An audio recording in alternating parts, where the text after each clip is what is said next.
Yo, welcome back. You feel what I'm saying? I know it's been a minute, but we got a lot of stuff to talk about. You feel what I'm saying? I'm real late on these. I feel like I'm kind of late on these videos. I feel like I've been watching a bunch of podcasts and stuff talk about. You already know we finna talk about, but yeah, we finna talk about it right now. Okay, make sure y'all like, comment, subscribe. Help me, improve the algorithm. Give me some money. I'm poor. I'm broke. Y'all already know that. So like, please help me out. I'd really appreciate that. You feel what I'm saying? But y'all know what we finna talk about. The Damian Lillard trade. All right. Look, I got my thing right here. I got the article pulled up. First and foremost, I didn't really talk about my initial reaction because we really gonna talk about this Chris Haynes piece. But my initial reaction, if you didn't know, I'm a big Heat fan. Extremely disappointed that we didn't get him. But I will say Milwaukee, that's a damn good trade for you guys. It really is. To get him, not only to get him, but to get him at that price, one first round pick and two pick swaps, and Drew. Drew is a big loss because he is the best defensive guard in the NBA, and overall he's top 5 to 10 defensive player in the entire league. So it is a big loss, but Giannis, Dame, Middleton, that trio right there, that's a damn good trio. So hey, Milwaukee Bucks fans, GM John Horst, that's I gotta clap it up. I'm not a hater. I'm not a hater. Other fan teams like that. Feel what I'm saying? So good luck to y'all. If y'all win a championship, congratulations. Y'all should definitely be like top 2, 3 in the entire NBA, and definitely at the top of the East for sure. So, W trade for the Milwaukee Bucks on their side. Let's go to Phoenix because they ended up getting Yusuf Nurkic, Nasir Little, Grayson Allen, Keon Johnson, a bunch of role players. Some people are like mid on the trade on that side for them. I think it's fine. It's more depth. That was their one issue when we saw them trade for Bradley Beal, is are they gonna have depth? And they have a bunch of good players, decent role players that I think can help. So I don't think it's that bad. I don't think it's like crazy because the big thing is you're trading away Ayton for Nurkic, and is that a big upgrade? Nurkic has lost a step or two, especially on the defensive end. He was a pretty good defender before all the injuries started piling up, and I don't have like the on off numbers, but their Portland's defensive rating was way better with him on the floor than with him off the floor, and I think that with on DeAndre Ayton, I mean, the time has sort of ran its course with him there. He gets a fresh new start, but I think Portland is betting on Nurkic if he's healthy. That guy that was a good defender, a good passer, can kind of shoot the three. I bet he's still in there. I bet they think he's still in there. He's whoops.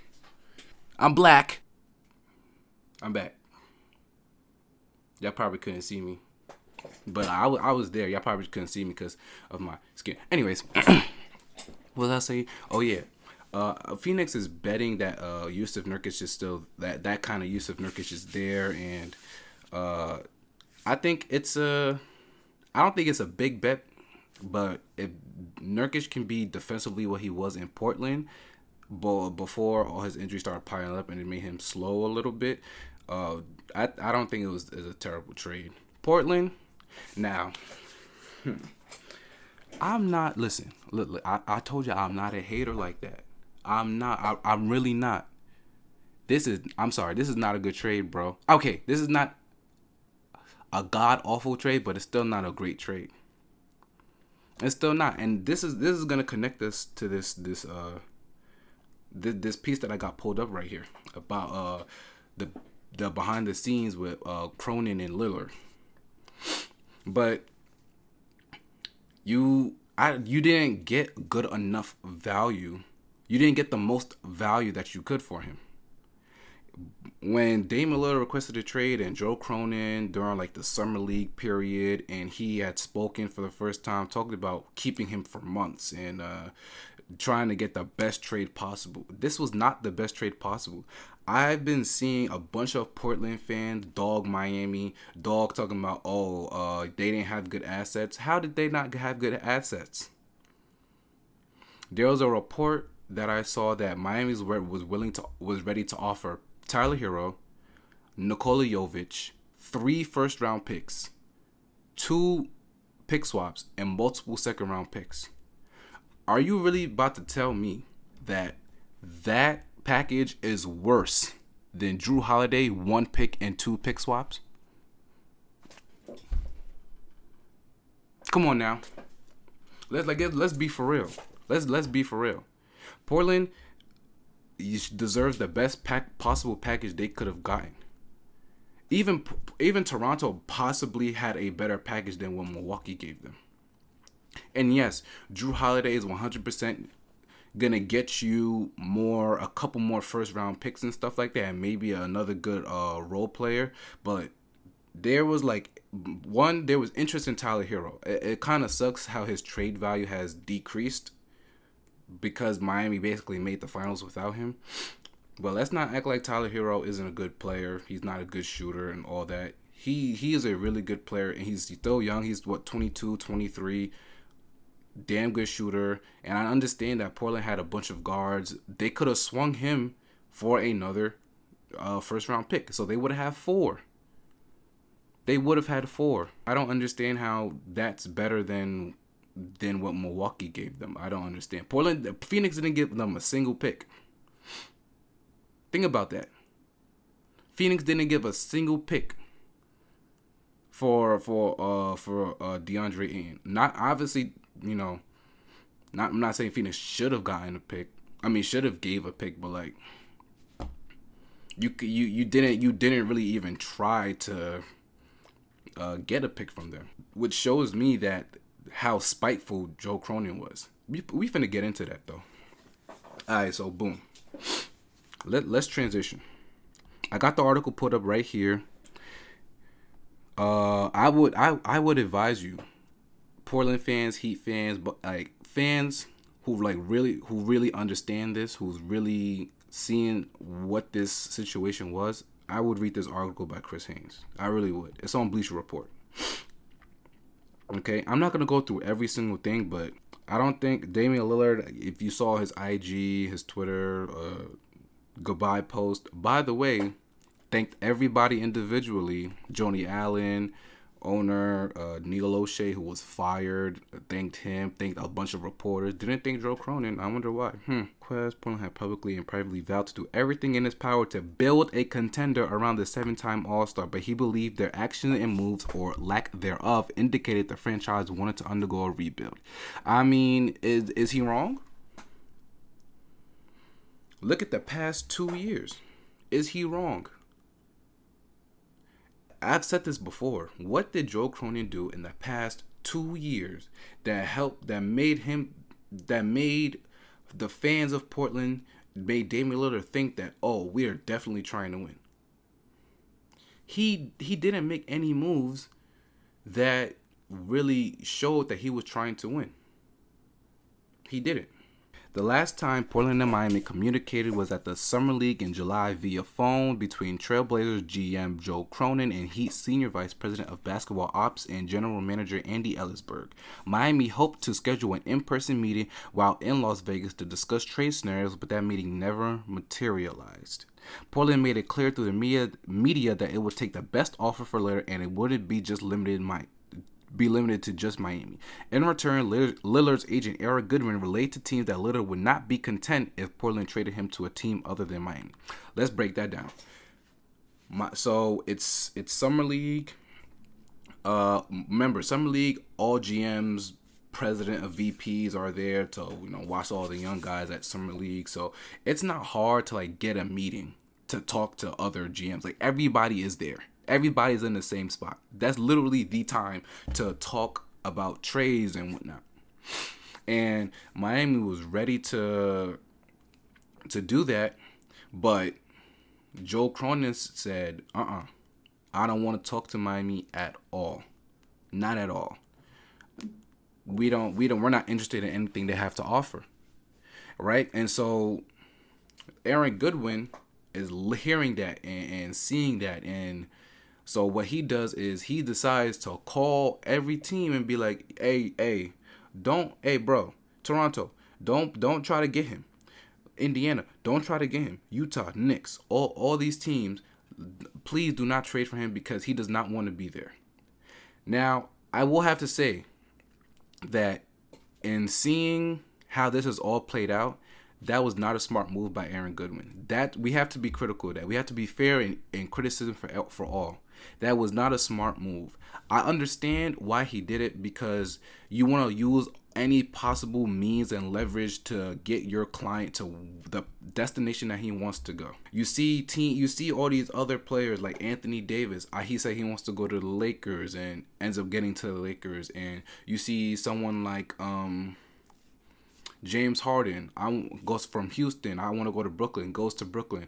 Then sabotages his way out of Brooklyn to then be like, I want to go to Philly, and then go to Philly. So like, we'll see where he goes now. But like, you see stars like that getting where they want to go. So he's taking everything he can in order to get himself to Miami. Now, again, not a smart move in terms of trying to call teams and tell them to not do that. Because at the end of the day, Joe Cronin did make it personal. He did not conduct this in a business fashion at all. But Aaron Goodwin also did not conduct it in a business fashion and made it personal when he called teams to tell them not to trade for Dame. It's the truth. It's 100% the truth. So that's definitely a mistake by by Aaron Goodwin and Dame's camp on their part. It said the Trailblazers felt that they were being pressured into what they deemed to be an unfavorable starting point in negotiations. The NBA stepped in and warned Goodwin that Lillard would be subject to discipline, quote unquote, if Lillard's camp continued to disrupt quality offers Portland could field. I wanted everyone to understand that even though we didn't have no trade clause or provision that's not afforded to Dame under the CBA, I was going to do everything in my power to control the market and help my client to a place he wanted to be. As I just said, he tried to use every leverage that he had in order to get Dame to the place where he wanted to go. But by doing that, Joe Cronin felt like he didn't have the opportunity to really field a bunch of offers. He was backed into a corner. And I understand how he felt that way. I understand how he felt that he was backed into a corner and couldn't really negotiate the way he wanted to negotiate. I understand that. That's I think that's reasonable to feel that way, reasonable to look at it that way. But he say they never had a legitimate opportunity to negotiate. Throughout the process, they felt Portland allowed emotions to get in the way of business. Lillard's can't believe they had become personal. Miami believes it could have included a third team and netted the Trailblazers up to 3 first-round picks with the inclusion of Tyler Hero. The report that I saw, I forget to credit who I saw it from, but I saw it on Twitter, that, and this is a credible source, 3 first-round picks, Tyler Hero, Nikola Jovic, swaps, and 2nd-round picks. You not finna tell me that you're not finna at least call to see what their offer is. Like this was not, like, he purposely blocked the Heat from getting from even like getting a chance to offer them. Like, he didn't even get the chance, because like there's reports saying that Miami, they weren't desperate, they weren't doing this, that, and the third, they weren't really trying. Like, no, they tried. Portland purposefully blocked them from communication. So as much as like I, as a Heat fan, think that you try to do everything you can, you go all in to try to get someone like Dame, like, it's hard to negotiate with someone who doesn't want to negotiate, doesn't know how to negotiate. Joe Cronin does not know how to negotiate. He does not know what he was doing. He made this personal feelings. He made this not about business at all. He was mad, so he acted out in a mad way. And you can't excuse him for that, because your job as a GM isn't to be happy or mad or this, that, and a third. Even though you're human with emotions, you have to deal with business in a business manner. Like you didn't hear Miami out here bashing them. You didn't hear them be emotional about it, because that's not how they conduct business. That's not how they conduct business. We know Miami is a well-run organization top to bottom, and they handled it. They tried to handle it as professionally as possible, and Joe Cronin didn't. End of story. Here they talk about how Goodwin and Cronin met up with Lillard in his area, in his mansion on September 5th. They talked. They had a meeting. Basically, Lillard expressed how I'm paraphrasing, by the way, but Lillard expressed how he didn't like how the situation was being handled, and he was wondering why there was no dialogue to Miami. He was basically upset about it. And then we get into here saying that Portland had asked Lillard to sit out the final 10 games of the 2022-23 regular season to help the franchise improve its lottery odds. He was told the higher the draft pick, the better chance they had at using the pick to facilitate a trade for a proven veteran player. He reluctantly acquiesced to being shut down, citing a calf injury. Portland went 1-9 to finish the season, and they would go on to win the number 3 pick and select Scoot Henderson, a promising young point guard the team planned to keep. What are we seeing here? We're seeing Joe Cronin lie for the entire year. Okay? Let's go back to 2021. Damian Lillard is on the Olympic team. That's when you first start hearing about the abdominal injury and about how he was playing through it for years. Then the 2021-22 season starts, and you see I remember seeing going to the box score and seeing Portland lose and be like, yo, Damian Lillard is struggling. But like now you understand that like he had the abdominal injury. He ends up getting surgery on it and getting shut down for the rest of the season after. They ended up tanking. Joe Cronin, who for the entire 2 years, this entire duration that he's been GM, he said, I am dedicated to building a championship team around Damian Lillard. I want him to retire a Blazer. That's what he said in July. I want him to retire a Blazer during the summer league meeting, press conference. That's what he said, and that's what he was preaching the entire time. But you tank, you get the 7th pick, and you draft Shaedon Sharpe. Now, Damian Lillard is under the impression that, okay, this is the only time we're going to tank. He told the fans this is the only time we're going to tank. This is the only time we're going to do this. We're going to be competitive next year. Then comes 2022-23. They started off good. Then they, by the trade deadline, I'm pretty sure he was still in the playoff hunt. Instead of doing anything to improve the team, they signed Gary Payne. Then they traded him. Mind you, he barely played because he needed surgery because he was injured. Then you had Josh Hart. You traded him away for a pick. You didn't do anything to help improve the team. You gave away assets. You brought in Matisse Thybulle, who played okay. Cam Reddish, who is not even on the team anymore. Kevin Knox, who I don't even know if he's on the team, to be honest. But you didn't get him any immediate help. And then here comes the last 10 games of the season. You lied to him and convinced him that, okay, we're going to, unless we get the first number 1 overall pick, we're going to draft Wemby, which makes sense, which I believe Damian Lillard understood. You lie to him, tell him that you need to sit the last 10 games. He does it. You get the number 3 pick. And you think, okay, we're going to trade it. And instead, the whole time you knew you were going to draft Scoot Henderson and keep him. So, again, anybody who's watching this video, imagine you're Damian Lillard and all of these things happen month after month after month.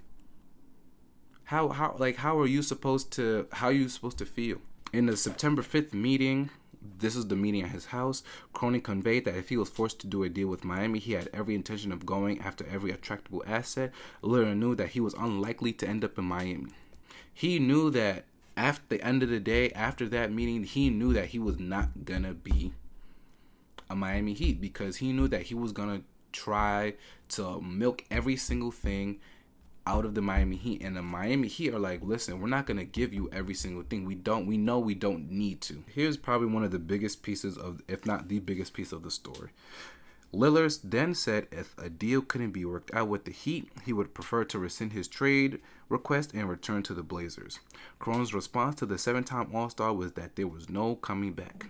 Lillard was shocked, sources said. He said it was discouraging to hear he couldn't return, but added that he didn't want to be somewhere he wasn't wanted, and he ended the meeting. I saw people on Twitter talk about this part of the story about how Joe Cronin was right to not bring back your franchise player. And when you ask for a trade, you stay away from the team. He was willing to come back to you guys, to give you more time to trade to get to where he wanted to go. Where how is that a bad thing? This is your franchise player. This is arguably the best player in franchise history. And this is how you treat him? You say no, you can't come back at all?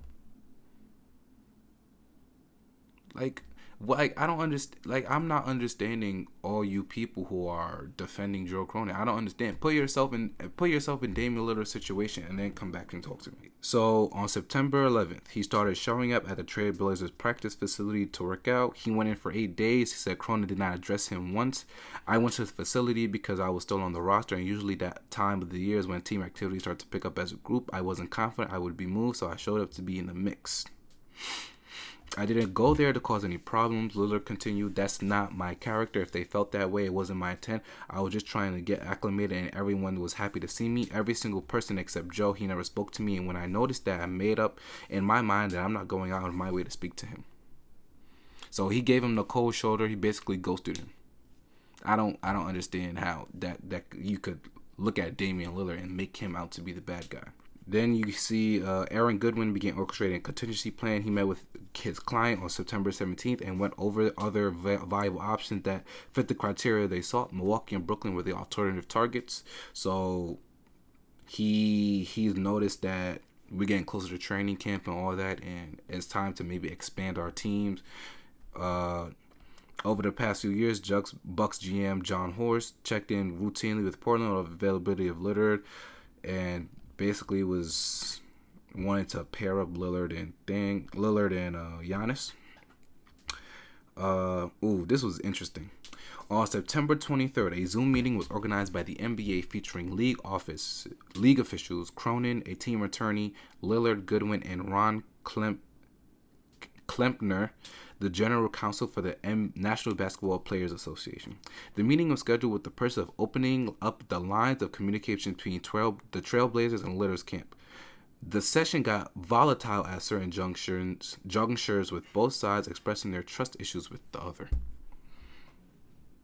So, it's September 23rd, and the league, like a freaking babysitter, decided, oh, okay, we need to sit these two guys down because literally, Joe Cronin ghosted Damian Lillard and Aaron Goodwin. Think about that. Is that not acting out of emotion? How is that good business? How? Explain that to me. It doesn't make sense how the NBA had to literally come in and be like, you sit down. Like two kids fighting at a school and having to be like, listen, you have to talk to him. You're the GM, he's the player, you have to communicate with him. How does the NBA have to step in and do that? That's embarrassing if you are Portland and Joe Cronin. I don't. How are you putting that on Lillard? How? I don't understand. This is Joe Cronin being a baby, not knowing how to negotiate. That's mainly all the behind the scenes points. They talk to Lillard. Excuse me. They talk to Milwaukee. They get the trade done. Giannis thanks Drew Holiday for all he's done, which Drew Holiday did a lot. Don't forget the clutch steal in Game 5, 2021 Finals, the lob to Giannis. Like don't forget how good Drew Holiday was the first year, and then Drew Holiday gets them a championship. Like let's put some respect on Drew Holiday's name. He's gonna be sought after. He's gonna be sought after. So I know this trade isn't complete on Portland's end. I still think Miami's was way better because you still could have flipped Tyler Hero for more picks and would have overall had way more picks in the future. I don't understand how Miami's future draft picks are less desirable than the Milwaukee draft picks. I don't understand. I've seen reporters from all different kinds of places talk about how Miami is a playing team and they're not that good. So how is the team that's least likely to win a championship have less valuable draft options in the future than the team with a two-time MVP who's 28 years old? How does that make sense? Jimmy Butler is 34 and Giannis is 28. Yet the Bucks 2028 pick is more valuable than 3 future first picks from the Miami Heat. Like the window for Giannis is open way longer than the window for Miami. I don't understand how you could say Miami's not that good, but then say their draft assets are not as valuable. Make it make sense, bro. Make it make sense. It don't. It doesn't. It's the reason why I don't know how this trade is a W for Portland. I don't understand how you could say that it is this W for Portland. All the national people are they capping? They capping. 2028 good value. It's one pick in 2 swaps. They had 3 picks, 2 swaps, and multiple second rounders, and they flipped Tyler Hero for more draft assets. I don't get it. This was a deal done in spite. This was a deal that Miami had wanted but couldn't even attempt to get a good offer for good value for, because Portland did this out of spite. They sent it to Milwaukee on purpose. Look, they did right by Dame in terms of sending him to a contender. Milwaukee's going to be good for a long, long time. I know Dame is 33, but I think he'll age fine. I do think he'll age fine. I think his game will age fine. To me, shooting doesn't age. I will always say that. I feel like if you can shoot, you can shoot. Steph is 35, will be 36, and he's still an MVP level player. So let's I don't want to sit here and be like Dame is gonna be bad in 2 years. I don't think so. But Joe Cronin did this out of spite. I don't see him being GM that much longer. I don't see how other players can look at this situation and be like, yeah, Joe Cronin seems to be a really good GM. No. There's no way that you can make excuses for Joe Cronin. I don't understand how people have done that. I don't understand how Portland could be desirable now. If I'm Scoot and Anthony and all the rest of the players, the young guys on the team, I'm looking at this like, bro, could this be me in 10 years? Could this be me in 5 years? Could I be treated like this? You know what I'm saying? Could I be treated like this? If you treat the arguably the best player in franchise history like this, the guy with the most points in franchise history like this, what would that say if Joe Cronin is still GM in 5 years? How would that look on me? That's what I had to say. I thought this article was very very intriguing.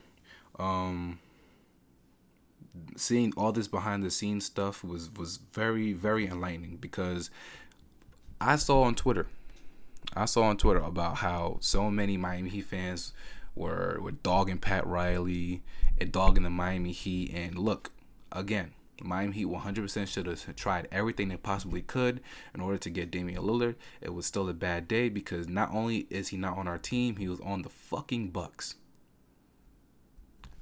Guys, he's on the Milwaukee Bucks, bro. How do you stop Giannis and Dame pick and roll? You let me know.